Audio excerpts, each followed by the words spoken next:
the word of God before you today. Lord, that you will speak to us in a language we can understand. Father, make your word so simple. Let your word encourage. Father, you don't speak a word to condemn. You speak to convict and to lift up. Lord, let there be a lifting up today. Let the name of Jesus be glorified. Father, let your word be alive and active, sharper than a double-edged sword.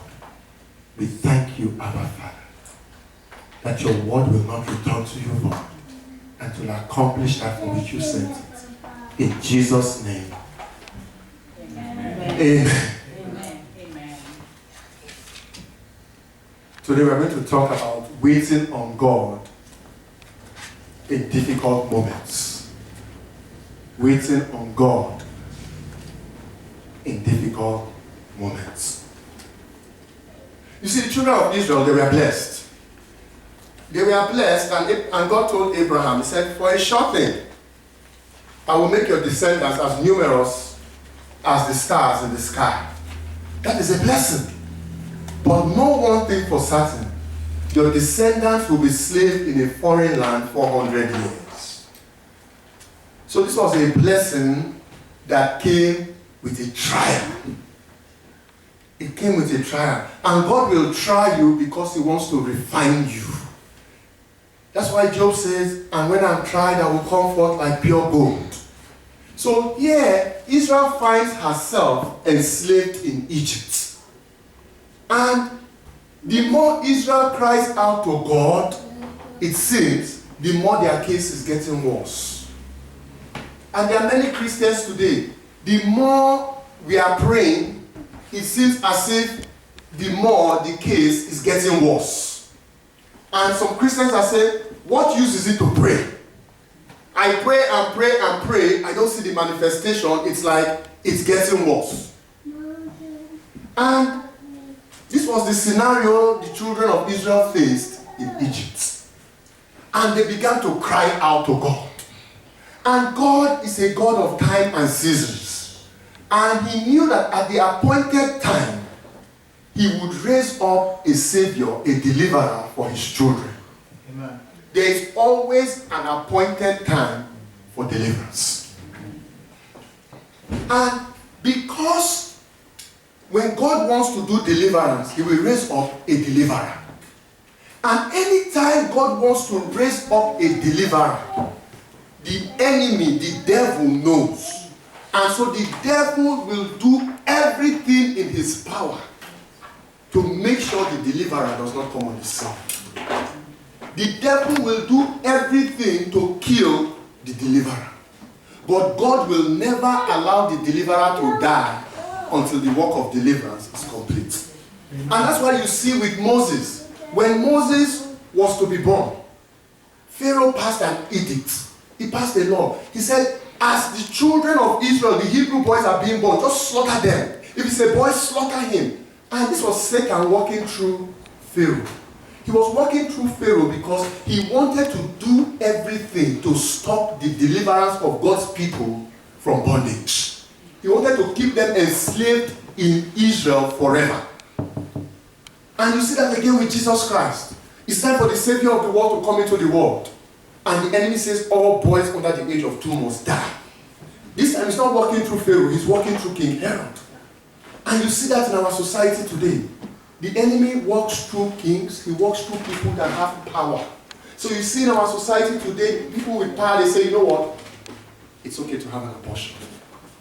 Because maybe as an abortion is going on, who knows, the deliverer might be killed. Who knows, the deliverer might die. And that is all the business of the devil.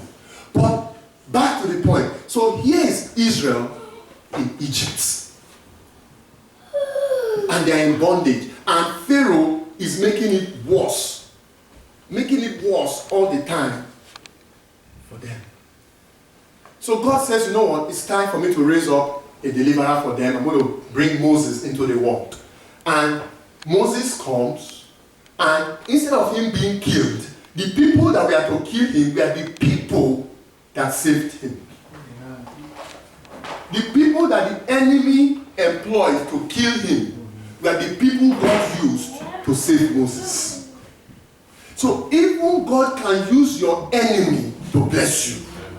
Amen. God can use your enemy to bless you. But you see something about Moses' parents. Moses' parents were like, you know what? There is no way we are going to let this system, this satanic system, destroy our child Moses. There is no way we are going to let Pharaoh, king of Egypt, truncate the life of Moses. Moses, our child, is a child of destiny. We are not going to allow the enemy destroy his destiny. And many of us today, we just escort our children into the hand of the enemy, for the enemy to do whatever they please with our children. We just escort our children into a school system that teaches them that there is no God. We escort our children daily into a school system that talks about evolution. That, oh no, God did not create the world evolved. We evolved from monkeys. But Moses' parents were not like that. They said, no, we can't allow that for Moses. Moses' destiny must be fulfilled. So we will put him in the basket and trust God that God will take care of baby Moses. And God took care of him. How? He used Moses' mother to raise Moses up in the palace. So now, Moses has been brought up in King Pharaoh's palace, in the palace of his enemy. See one thing, God planted his servant in the enemy's palace.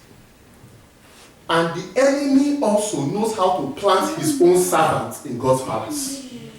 The enemy knows how to sow tares among wheat. So anyway, this is God's turn now. So God puts Moses in King Pharaoh's palace. And he's trained. He gets the best education in Egypt. He gets the best education in Egypt. But he says, you know what? Even though I'm, in quotes, an Egyptian, I know I'm an Israelite. There's something in me that says I'm an Israelite. And so one day, he tries to fight for the Israelites and they accuse him of murder and he runs away. And that is where we're going to take the story of Moses in the book of Exodus. If you would, please turn with me to Exodus chapter 3.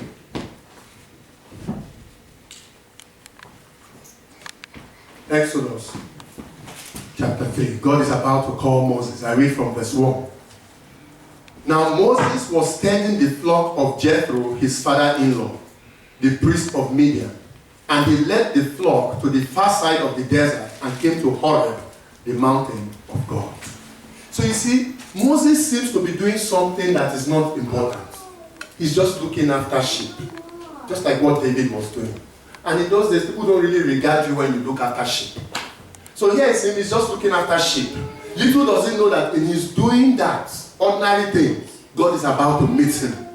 In his doing an ordinary thing, he's about to experience extraordinary events.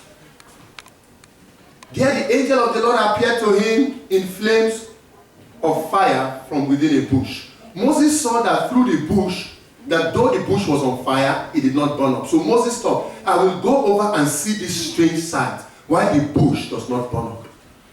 When the Lord saw that he had gone over to look, God called to him from within the bush, Moses, Moses. And Moses said, here I am. Do not come any closer, God said. Take off your sandals, for the place where you are standing is holy ground. I jump to verse 7. The Lord said, I have indeed seen the misery of my people in Egypt. Egypt means bondage. I have seen the misery of my people in bondage. Don't think God does not see. Don't think God does not hear your cry. He has seen the misery of his people in Egypt. I have heard them crying out because of their slave drivers. Today, Christians are crying out because of the torment of Satan. Today, Christians are crying out because of principalities and powers. Today, Christians are crying out because all manner of demons have been assigned to them, maybe through one covenant or the other, and they are crying out and they don't know that they have an enemy that is waging war against them. But God says, I have heard the cry because of their slave drivers, and I am concerned about their suffering. God is concerned about our suffering.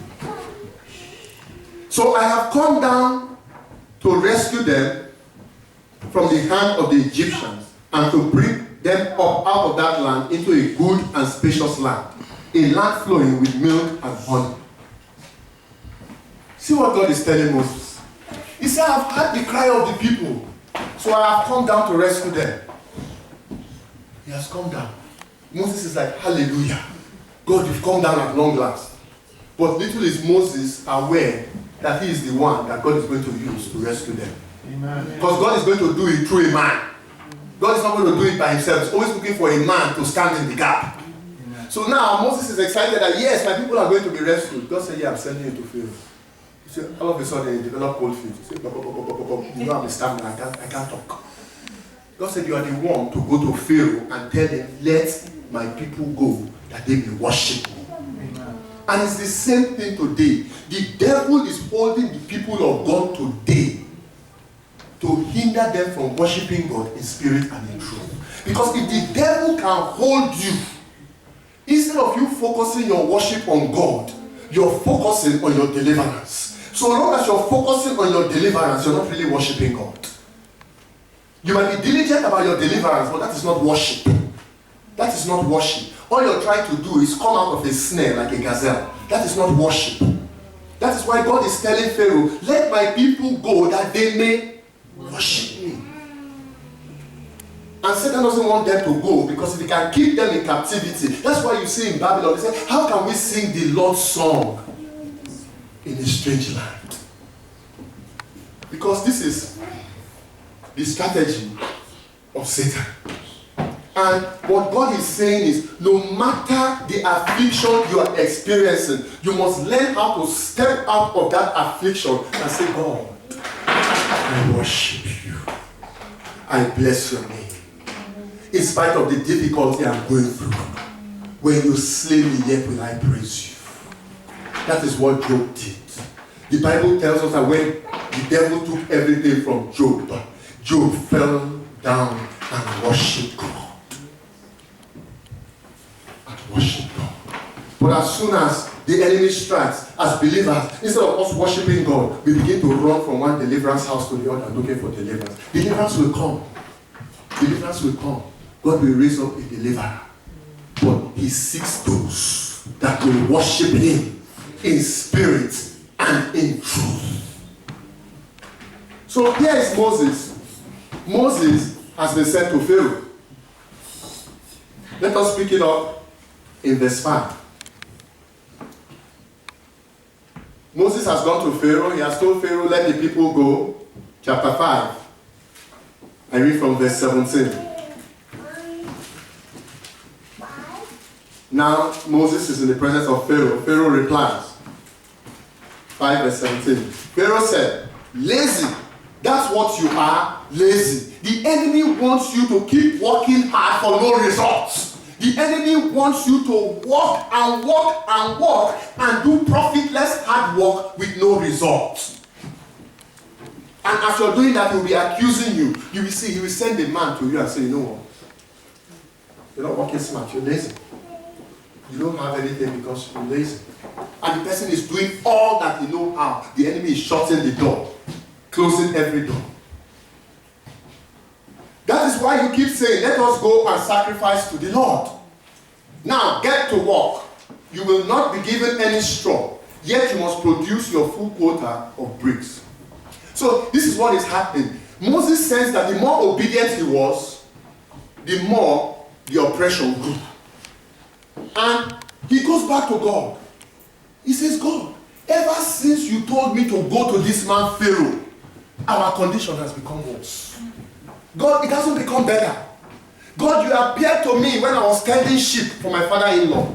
And you said you've heard our cry, you've come to deliver our people. You sent me to this man Pharaoh. I have gone to this man Pharaoh. And now it has become worse. And the people are displeased with me. So God, what are you going to do? God said, don't worry. He said, my people, don't worry. I will harden Pharaoh's heart. He must let you go. And Moses tells the people this. It's the same thing. Pastor, prophet, they are telling the people of God that, you know what? God will rescue you. God will make a way for you. But now they can't believe him any longer. Because he's telling them this and it's getting worse. They're like, How are we even sure you're a man of God? They challenged him in the desert. He said, how can we even sure that you hear from God? Are you the only one that hears from God? We also hear from God. How can we even trust what God is telling you? You keep saying you hear from God, but see, Pharaoh is about to kill us at the Red Sea. And God is hearing all this, but God is a God of mercy. Exodus 6, verse 9. Moses reported to the Israelites, but they did not listen to him because of their discouragement and cruel bondage. So because they are so discouraged, they are not prepared to listen to God any longer. Because they are so discouraged, they are not prepared to listen to what God has to say through the man of God.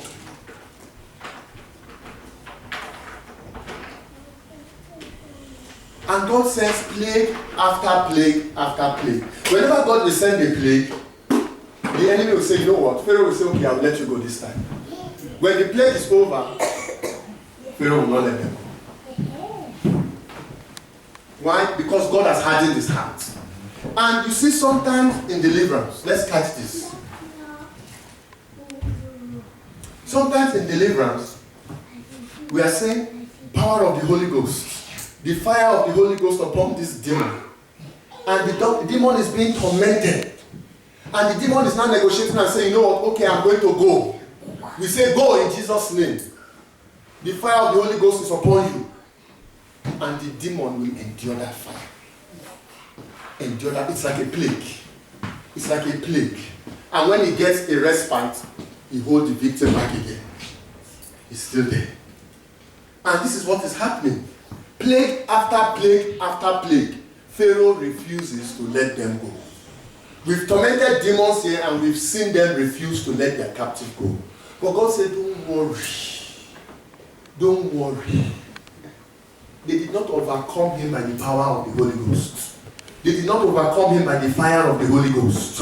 Read Revelation chapter 12 verse 11. They overcame him by the blood of the Lamb and the word of their testimony. A day is coming, says God, Pharaoh must let my people go. He says when he sees the blood, amen, must let them go. And so we get to the Passover. Everybody say Passover. Passover. Now, at the Passover, this is what happens. We all know the story. The firstborn son of the Egyptians all die. The firstborn sons of the Israelites are spared. The Egyptians lose their firstborn son cattle. The daughters of the cattle were spared. But the firstborn male were lost. Israel, nothing happened to their cattle. There was a great cry in Egypt. A great cry in Egypt. You know what it is for Pharaoh to lose his firstborn son? That is the successor to the throne. That is the crown prince. It's like saying Satan lost the Antichrist. Is somebody hear what I'm saying? And God is doing all this, but through Moses. He's doing it through Moses. And he says, when I see the blood, the angel of destruction will pass over you. Who sees the blood? God. Not the angel. The blood is not, he said, when I, Jehovah, see the blood, I will make sure the angel of destruction pass over your house. Where is the blood? Says, where is the blood? If the blood is there, God cannot lie. The angel of destruction must pass over. So anyway, we move on to Exodus chapter 13.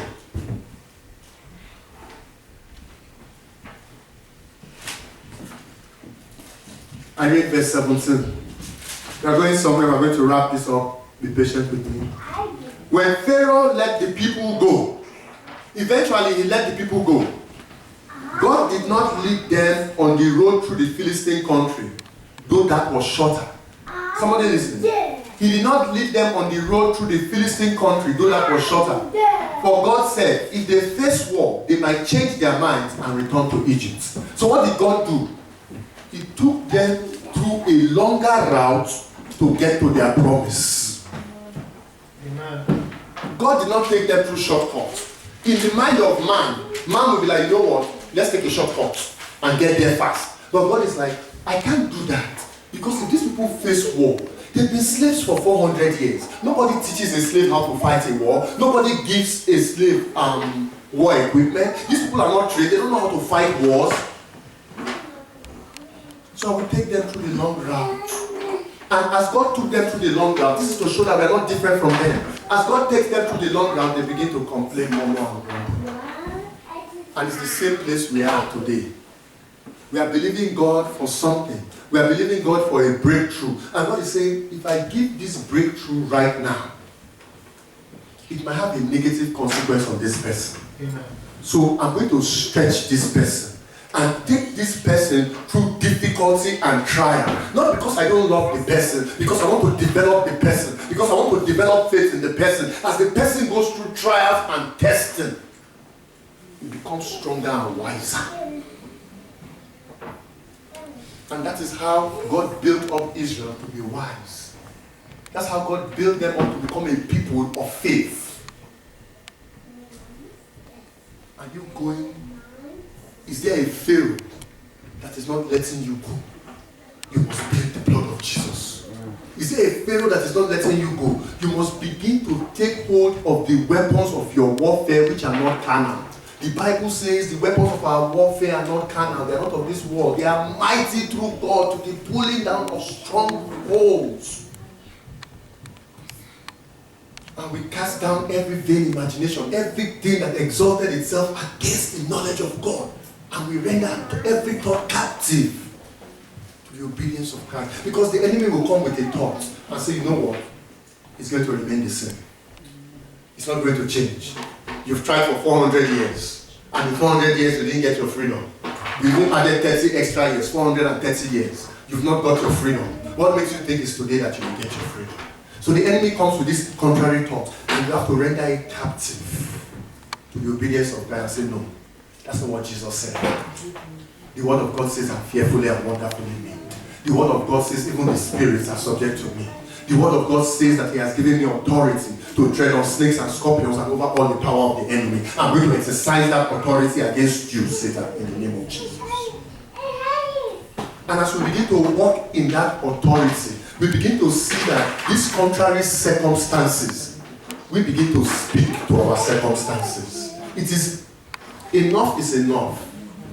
As mature believers, our circumstances should not be dictating from us. We should start dictating to our circumstances. Your circumstance is like a mountain. You speak to that mountain. You say, be ye removed and cast into the sea. If it's still there tomorrow, you speak to it again. If it's there the third day, you speak to it again. That is what God was teaching Moses. That is what God was teaching Moses. He was teaching Moses that when it comes to the enemy, you don't get a quick fix all the time. You might have to go to him day after day after day after day until he lets you go. You must be persistent. That's what God was teaching Moses. It's not that God did not have the power.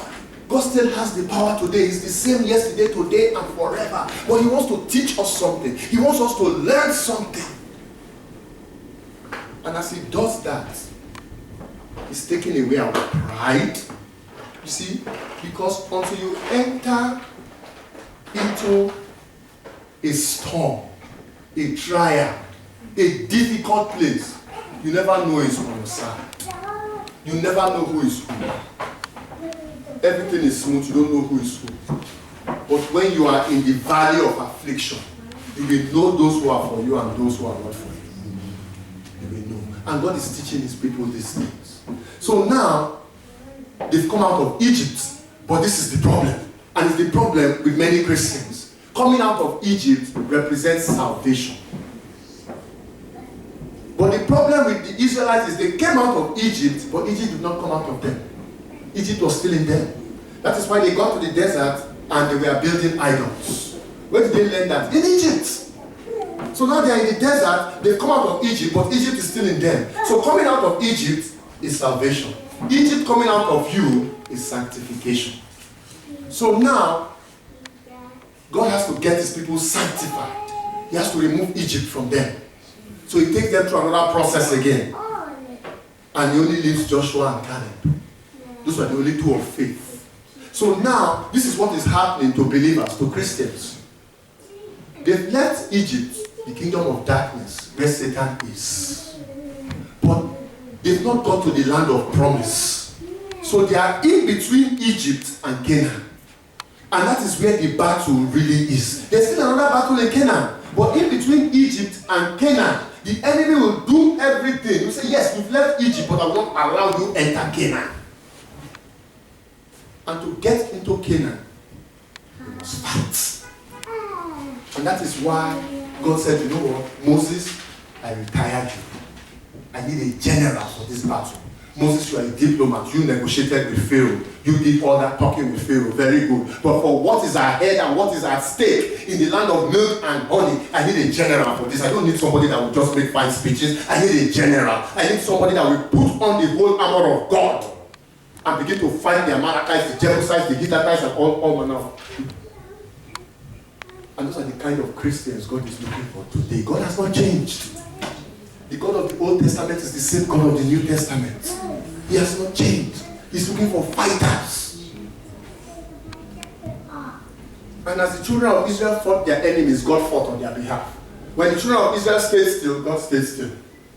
If you begin to fight Satan, God will fight Satan. But if you fold your hands, God will fold his hands. That's the way it works. That's the way it works. So, in closing, I want to encourage us today that no matter the situation we find ourselves in, God has a deliverer. And because, catch this, there is something Jesus Christ did in closing. Jesus Christ came to make each and every one of us that believe in him a Moses. Jesus Christ came. That's why I say, greater works than this will you do. Because I go to the Father, you believe in me. Jesus Christ came to say, you know what? I'm breaking the monopoly of Moses. I'm going to make all of you like Moses. That's why I said, and these signs will follow those that believe. In my name, they will cast out demons. They will speak with new tongues. Even if they drink poison, even if they pick up serpent, it will not harm them. They will lay hands on the sick and they shall recover. Even Moses did not do those things. I said, I've given you authority to tread on snakes and scorpions and over all the power of the enemy. So what Jesus Christ came to do was to put us in a better position than Moses. But we got to fight. There are people we pray for and I'm asking, I'm saying, Spirit of God is asking me, how are you fighting? Pastor, pray for me. God is asking, how are you praying? Yes, Pastor wants to pray for you, but how are you praying? Pastor wants to fight for you, but how are you fighting? What is that you have in your hand? That's what God asked Moses. God is asking you the same question. What do you have in your hand? Whatever God has put in your hand is what you will use to strike the head of the serpent. That is what you will use. Begin to take authority. Begin to take authority, saints, in the name of Jesus. God is counting on you to deliver your family, to deliver your loved ones, to deliver yourself. He's counting on you because he knows what he has put inside you. He knows he has put himself inside you. And the devil does not want you to know who you are. Because the moment you know who you are, you begin to tell Satan, hey, wait a minute, that's not what the word of God says about me. He doesn't want you to know who you are. And he doesn't want you to know who he is. But saints, no matter the trial, no matter the Egypt, I stand as a man of God to say that if we truly believe this word of God, if we truly believe this word of God, and we can say, Lord, I just forget about myself right now, I want to worship you. Because I believe, Lord, you are going to take me out of Egypt. You are going to take me out of Egypt because you're looking for those that will worship you. And Lord, here I am to worship you. And God will say, hey, this is a true worshiper. But the enemy is holding him back. I will break the chains of the enemy so that this one can go and worship me. There are some people that are saying, Lord, break my chains. I thought they saying, this one doesn't worship. When I break his chain, he's going back to the disco house. It's not hearing what I'm saying. God will not have let them go from Pharaoh if all they were going to do was go back to the disco house. But he wanted them to worship him. How many worshippers in the house? As you worship Jehovah, he inhabits the praises of his people. As you worship him, he will come down. And the Egyptians you will see them no more. Amen. I had demons that used to be on my tail, that used to chase me morning, night, and day. And I said, you know what, I'm just going to worship God. God, I'm just going to be lost in your presence. Lord, if they kill me, let them kill me. I'm not afraid to die anymore. Spirit of death, I'm not afraid to die. But I'm going to worship the Lord. And as you begin to worship God, as you begin to open your heart to praise him and bless his name, God begins to fill every corner of your heart. Hallelujah. Because you're a worshiper. Amen. God wants, when you enter your house, as I enter my house, I'm worshiping him. I say, God, you've given me this house for worship. As I enter, as I step into my house, I'm worshiping him. You're worshiping him. And as you're worshiping him, the enemy will flee. Amen. Amen. It's a weapon that we have. I've been, and please don't misunderstand me. I've been in some meetings where they say, oh, call the blood of Jesus 10 times. And they say, the blood of Jesus, the blood of Jesus, the blood of Jesus, the blood of Jesus, the blood of Jesus. And the enemy is joining them to say the blood of Jesus. You know why? The blood of Jesus will never work for you except you are obedient to his cross. If you've not carried his cross, his blood cannot work. The blood was shed on the cross. And there are many people that are not submitted to the cross of Jesus Christ and want to plead the blood. It don't work like that. But if you're a worshiper, the worshiper is submitted, the blood will work. I pray that whatever strong man of Egypt is holding anyone down tonight, holding any of our loved ones down tonight, that in the name of the Lord Jesus, that strong man of Egypt, Pharaoh or whatever his name is, must let you go. Must let you go. Lord, I thank you for your word. Thank you, Lord. Let this word be in our heart rich by faith. In Jesus' name, Amen. amen. Before